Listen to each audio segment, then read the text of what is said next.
కొంచెం జోరుగా sir please. అందరికీ నమస్కారం. ఈరోజు గంగ జాత సందర్భంగా ఈరోజు ఇక్కడ రావడం జరిగింది. పెద్దలు ఎంపీ గారు రెడ్డప్ప వచ్చినారు. వారితో పాటు రావడం చాలా ఆనందంగా ఉంది.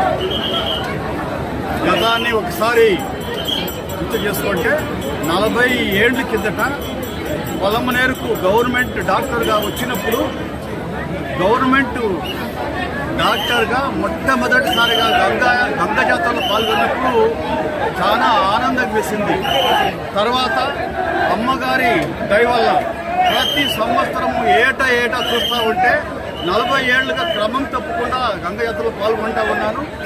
ప్రతి సంవత్సరము విపరీతమైనటువంటి భక్తి శ్రద్ధలతో జనాలు పూజిస్తూ ఉన్నారు అమ్మవారిని. అమ్మవారు అనుకున్న ప్రతి కోరికను నెరవేర్చే గ్రామదేవత. నాకైతే నేను గవర్నమెంట్ డాక్టర్గా వచ్చిన తర్వాత అమ్మవారి దయ వల్ల ఇక్కడ ఎమ్మెల్యేగా పనిచేసిన 40 ఏళ్ళ నుంచి ఒక నర్సింగ్ హోము అమ్మవారి దయ వల్ల నడుపుకుంటూ వేలాది మందికి ఆపరేషన్ చేసి ప్రాణాలు కాపాడిన అమ్మవారి దయ వల్ల ఎక్కడ అపాయం జరగకుండా నర్సింగ్ హోమ్ జరుగుతూ ఉంది. అమ్మవారి దయ ఇదే విధంగా మా మీద ఉండాలని, ఈ గ్రామ ప్రజల మీద, ఈ నియోజకవర్గ ప్రజల మీద, జిల్లా ప్రజల మీద అమ్మవారి దయ ఎప్పటికీ ఉండాలని మనసారా అమ్మవారిని ప్రార్థిస్తున్నాం. పొలమనేరు నియోజకవర్గ ప్రజలందరికీ పొలమనేరులో వెళ్తుండు తిరుపతి గంగమ్మ ఆశీస్సులు మెండుగా ఉండాలనేసి ఈ ప్రాంతంలో పాడి పంటలు, వ్యవసాయము, రైతులు, ప్రతి కుటుంబము బాగుపడాలనేసి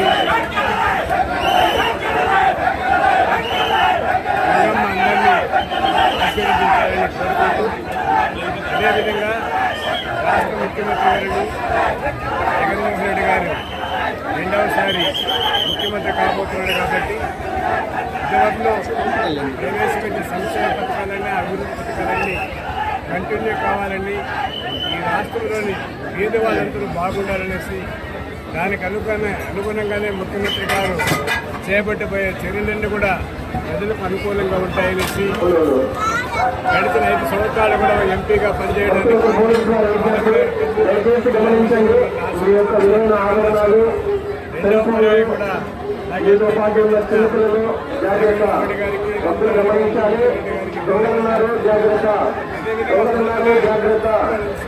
గంగమ్మ ఇక్కడ జిల్లాలో కూడా అందరినీ కూడా గెలిపించి మేము ప్రజలకు ఎక్కువ సేవ చేయడానికి గంగమ్మ ఆశీస్సులు మాకు నిండుగా కావాలని ఎండోమెంట్ డిపార్ట్మెంట్ అయితేనేవి, స్థానిక దేవాలయ చైర్మన్ కానీ, కమిటీ మెంబర్లు, మున్సిపల్ చైర్మన్, కౌన్సిలర్ అందరూ కూడా అందరికీ ప్రజలకు దగ్గరగా ఉండి అందరికీ సేవ చేయడానికి ఈ గంగమ్మ అందరినీ ఆశీర్వదించాలనేసి నాకు ఈరోజు ప్రవేశం కల్పించి దర్శనం కల్పించిన గంగమ్మకు ప్రత్యేక ధన్యవాదాలు తెలుపుతూ నిర్మించుకుంటున్నాను.